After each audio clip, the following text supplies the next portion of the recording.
Welcome, ladies and gentlemen, to Carmine's Arena, a cultural gourmet of information, if you will, a feast for your mind and soul. And now, without further delay, the man, the myth, the maestro, Carmine Arena. Greetings and welcome once again to Carmine's Arena, site of contest and conflict, venue for and of resolution. Resolution in terms of focus, remedy, and commitment, both yours and mine, to the preservation, the propagation, and indeed the celebration of Western civilization. Amid the turmoil and tumble that afflicts our present-day society, there are yet moments from which can be extracted true stories about real people, each of which brings out a moral and spiritual truth about constructive behavior lived in the full confidence that in every life there is significance, and that every day and in every hour man walks in the midst of living parables, himself an actor in them. Goethe, good old Goethe, the great writer and statesman, whose body of work includes epic and lyric poetry written in the music of meters and styles, prose and verse dramas. Goethe, yes, who wrote the great play Faust, memoirs and a memorable autobiography. This genius announced that his inner spirit was so boundless that it would outlast his worn-out body. Thus he felt assured it would be conserved by nature and restored to a new body ready to continue. That inner recyclable spirit in the valor and willingness to be loyal, to be ready to sacrifice and to love. Without that quantity, life grows senseless. It will be, by its sad absence, thwart the human instinct toward courage, contemplation, and yes, compassion. Presently, all too many pursue the material, particularly in academia, of which its ill-educated student body is weighed down by student debt and manic pursuit of a foreseeable job. They forsake the humanities. The humanities are no longer of value, and yet, yes, and yet the very poetry of life and how it must be lived is the only trove untranslatable by any other means but the poetic. For materialism comes to believe little of loyalty, less of sacrifice, and least of love. That love informed by materialism suffers from the academic ignorance that its magic will last forever. When what is tragic is that such kinds of love last but a moment. Happily, against cyber-political competition, along with the empty materialist temptations of entitlements, along with the deceptive ambitions of an eternal dole, one sees signs of a new romanticism, a romanticism possessed of an unafraid commitment to ideals that purposely stifle the manic entitlement mentality. Older still becomes the refreshed romantic search for the ancient spirit of Western civilization. Take, for example, Homer's great epic, the Iliad, which when pursued and pondered reveals two contrasting versions of the heroic ideal. Achilles, the great soldier, risks everything to become the greatest of warriors. And Hector, Trojan hero, sacrifices his life to defend his people. These two inevitably battle. Then there's, of course, Plato, and that incomparable philosopher's quest for timeless truth. He emerges the prime exemplification of the authentic thinker, concentrating the ideal of profound contemplation. As enumerated, compassion, another great ideal, is embodied by Jesus, the Buddha, and Confucius, three figures whose assumed greatness is ever more consistent with Western civilization's ethics and ethos. For each taught loving kindness, forgiveness, and forbearance in a world where such qualities are difficult and sometimes dangerous to espouse, especially and most particularly espoused within the ivied walls of academia, where a sensibility entirely left-wing, iron-clad, yet suffers intellectual anemia, iron poor. Yet, as has been observed by humans far greater than ever yours truly, there's a sense that a new idealism arises, imaginative, creative, and spiritual. An idealism reflective of Blake, Shelley, and Nietzsche. Those whose use of irony is a built-in corrective that mocks the comically human.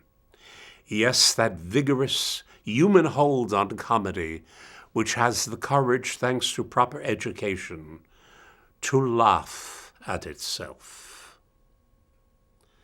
Thus, to move away from the neglect, the humanities, is to live with information minus knowledge of self and its thirst for transcendence, which rests upon the instantiation of some ideal which doth maketh the intellectual a secular sage, if but little else. Said sage, unthwarted and profoundly dedicated to the human instinct of courage, contemplation, and, of course, compassion. Compassions untamed by cowardice and easy contempt for one's fellow men. Now at the outset of this episode 125 of Carmine's Arena, I spoke of living parables. Here now a great Jewish Bronx tale. The South Bronx in 1950 was the home of a large and thriving community, predominantly Jewish. In the 1950s, the Bronx offered synagogues, mikvahs, kosher bakeries, and kosher butchers. Hence, all of the comforts one would expect from an observant Orthodox Jewish community. The baby boom of the post-war years happily resulted in many new young parents. As a matter of course, the South Bronx had its own baby equipment store, familiarly known as Six's. Six's was located on the corner of Westchester and Fox, and specialized in everything for the baby, as its slogan ran. The inventory began with cribs, baby carriages, playpens, high chairs, changing tables, and toys. It went way beyond these to everything a baby could want or need. Mr. Sixer, assisted by his son-in-law, Lou Kirshner, ran a profitable business out of the needs of the rapidly expanding child population. The language of the store was primarily Yiddish, but Six's was a place where not only Jewish families, but also many non-Jewish ones could acquire the necessities for their newly arrived bundles of joy. Business was particularly busy one spring day, so much so that Mr. Sixer and his son-in-law could not handle the unexpected throng of customers. Desperate for help, Mr. Sixer ran out of the store and stopped the first youth he spotted on the street.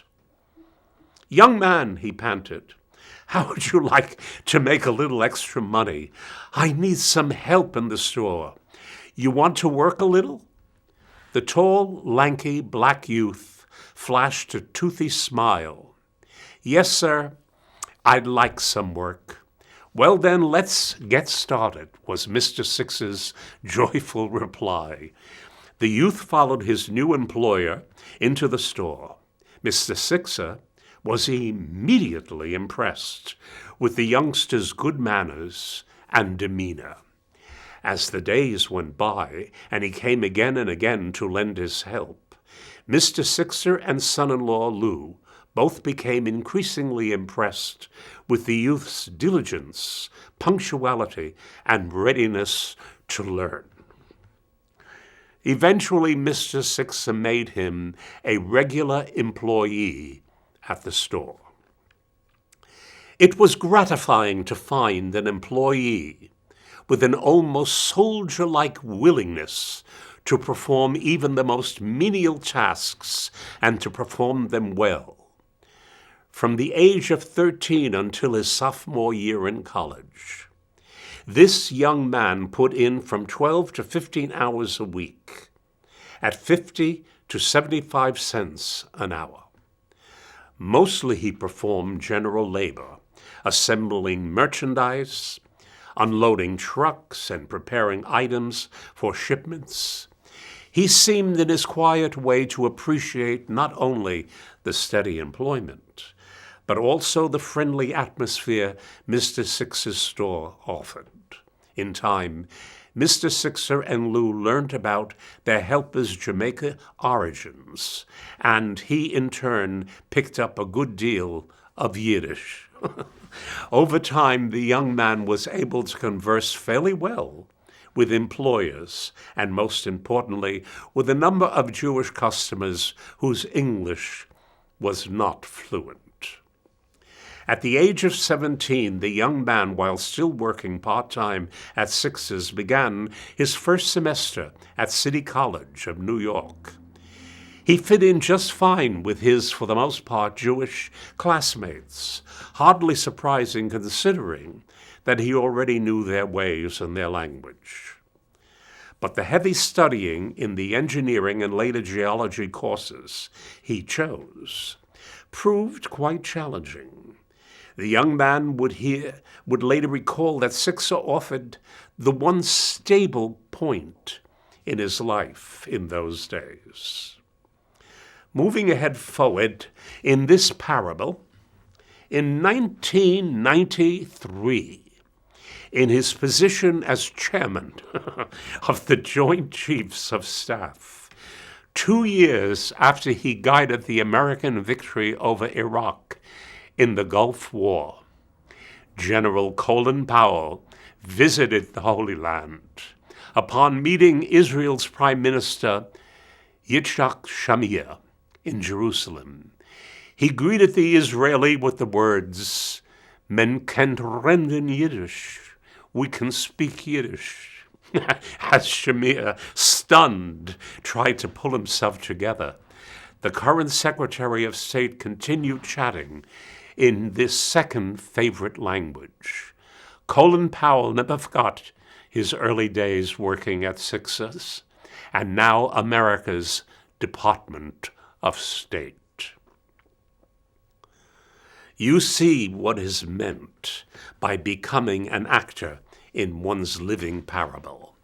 The America of Sixer's baby store was one where the American dream had yet to become restless and lacking its courage of conviction.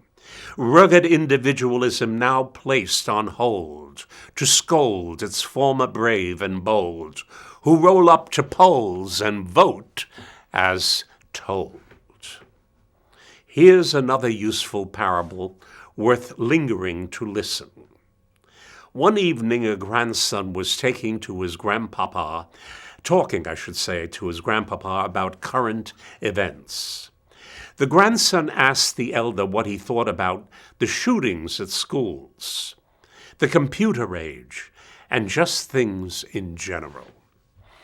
His grandfather grew deeply reflective and decided to take his grandson on a quick and succinct tour of the past. The grandfather commenced to reply as follows. I was born before television, penicillin, polio shots, frozen foods, Xerox, contact lenses, frisbees, and the pill. There were no such things as credit cards, laser beams, or ballpoint pens. Man had not invented pantyhose, air conditioners, dishwashers, clothes dryers, and I remember that wet clothes were hung out to dry in the fresh, unpolluted air. Space travel was only in Flash Gordon comic books. Your grandmother and I got married first, and only then lived together. Every family had a father and mother. Until I was 25, I called every man older than me, sir. And after I turned 25, I still called policemen and every man with a title, sir. On the bus, we gave our seat to any woman. We were before gay rights, computer dating, dual careers, daycare centers, and group therapy. Our lives were governed by the Bible, good judgment, and common sense. We were early taught to know the difference between right and wrong, and to stand up and take responsibility for our actions. Serving your country was a privilege. Living in this country was a bigger privilege. We thought fast food was eating half a biscuit while running to catch the school bus. Having a meaningful relationship meant getting along with your cousins. Draft dodgers were those who closed front doors as the evening breeze picked up speed. Time sharing meant time the family spent together in the evenings and weekends. Not purchasing condominiums. We never heard of FM radio, tape decks, CDs, electric typewriters, yogurt, or guys wearing earrings except pirates in the movies. We listened to big bands, Jack Benny, and the president's speeches on our AM radios. And I don't remember any kid blowing his brains out listening to Tommy Dorsey and his band. If you saw anything with Made in Japan on it, it was junk.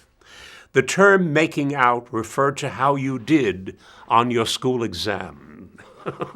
Pizza Hut and McDonald's and instant coffee were unheard of. We had 5 and 10 cent stores where you could actually buy things for 5 and 10 cents. Ice cream cones, phone calls, rides on a streetcar, and a Pepsi were all a nickel. And if you didn't splurge, you could spend the nickel on enough stamps to mail 1 letter and 2 postcards. In those days, letters, of course, were the wings of friendship. You could buy a brand new Ford Coupe for $600, but who could afford one? Too bad, because gas was 11 cents a gallon. In my day, grandfather continued, grass was mowed, not smoked. Coke was a cold drink. Pot was something your mother cooked in, and rock music was your grandmother's lullaby. Aides were helpers in the principal's office. Chip meant a piece of wood. Hardware was found in hardware stores, and software wasn't even a word. Most importantly, We were the last generation to actually believe that a lady needed a husband to have a baby.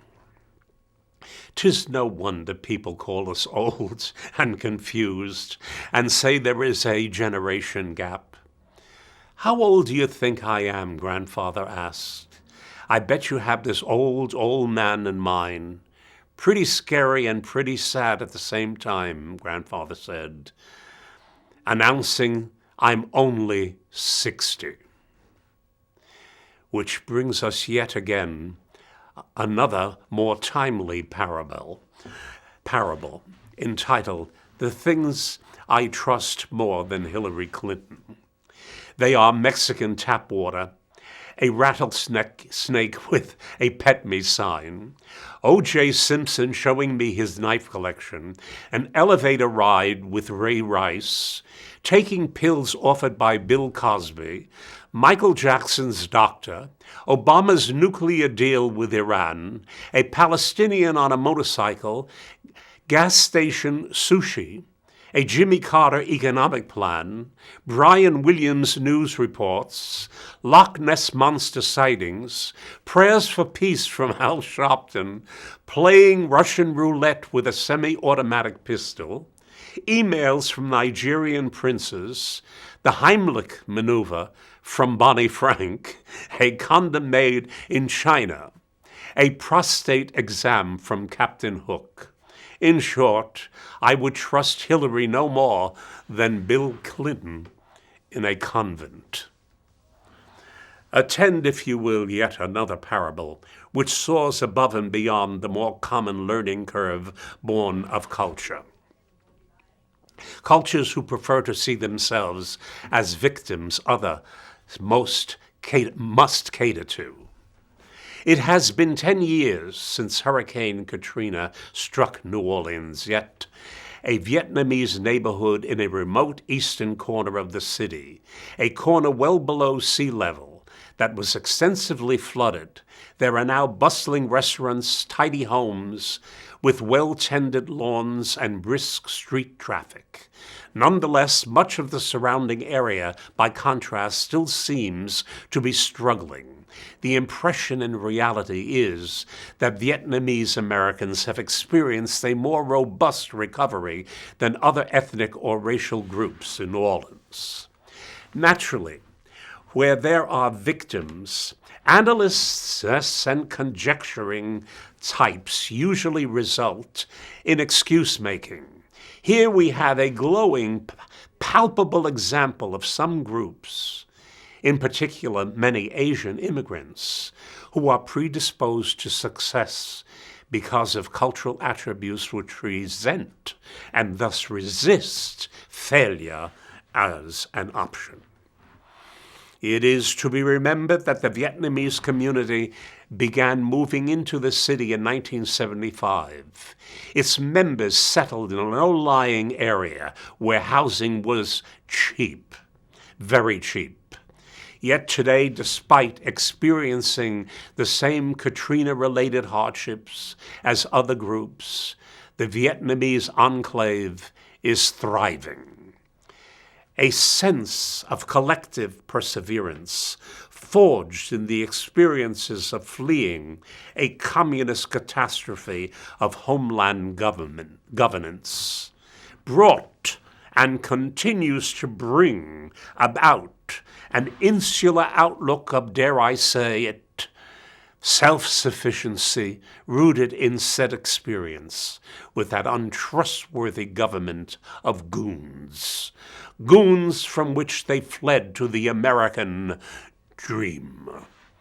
Now living as an enclave with the comforts of a hierarchy drawn from Confucian ideals as well as from the Roman Catholic Church, to which many Vietnamese in New Orleans belong. All these things, as reported in August of 2015, contributed and continue to nourish the ability to rebuild with grit, self-reliance, and efficiency. Such is human capital. when one learns the capacity to endure as you've heard me say before, for even that one moment more. Endure sans complaint and civil unrest, assisted by a goody-good, degenerate press. You know the types I'm referring to. They fill our newspapers from top to bottom with gloom. Such immigrants here legally are responsible for what can be called the renaissance of romanticism, each with its own hero and ideal. Such fortitude doesn't ever underrate all things human at their pinnacle. Saints still anonymously live amongst us. They live beyond desire to cure the self of victimhood. They regard political reality as a vulgar distraction, a series of what the great writer Vladimir Nabokov, called bloated topicalities. A beautiful phrase. In Romanticism, the old laws strike with unexpected yet welcome power. For it knows people are original and distinctive when it is they are virtuous. In their vices, however, they are compromised unto what's hackneyed, stale, and commonplace. The time I've left forbids my relating ever more parables. Fear not, I shall avail myself of those living testaments in future episodes, where we together preserve, propagate, and celebrate Western civilization, such as noted our Asian compatriots practice in our schools, our communities, our churches, and yes, our symphony orchestra first chairs in these United States of blessed America. Till next we meet, keep the faith ever apace with grace. Adieu, my friends.